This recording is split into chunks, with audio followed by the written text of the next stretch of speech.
এটা শুধু মশলা। মশলা আপনার হাতে বানানো স্পেশাল মশলা। হ্যাঁ, এটা এবারে যে আসসালামু আলাইকুম প্রিয় দর্শক, সবাই কেমন আছেন? আশা রাখি সবাই ভালো আছেন। আমি এখন এই মুহূর্তে আছি পাবনার একদন্ত বাজারে, ঝালমুড়ি খাইতে আসছি। এখানে ভাইয়ের নাম কি? রবিউল। রবিউল ভাই। তো রবিউল ভাই আমাদের ঝালমুড়ি খাওয়াবে। তো ভাই ঝালমুড়ি কি এখন খান? তাইলে দেন, ঝালমুড়ি দেন আমাকে। আপনি খাবেন? হ্যাঁ ভাই, স্পেশাল ঝালমুড়ি।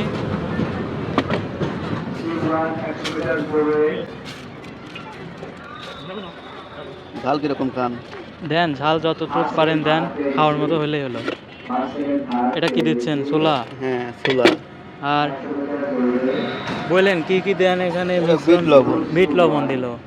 এরপরে এটা ঝালমুড়িটা আমাকে দিবে, দেখা যাক কেমন। তারপরে আপনার স্কোর দেবো খাওয়ার পরে নাকি?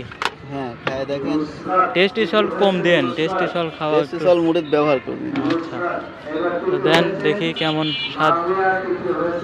এটা শুধু চটপটির জন্য। এই দেখুন, সুন্দর একটা ঝালমুড়ি মাখাই দিল। ঠিক আছে, সবাইকে ধন্যবাদ।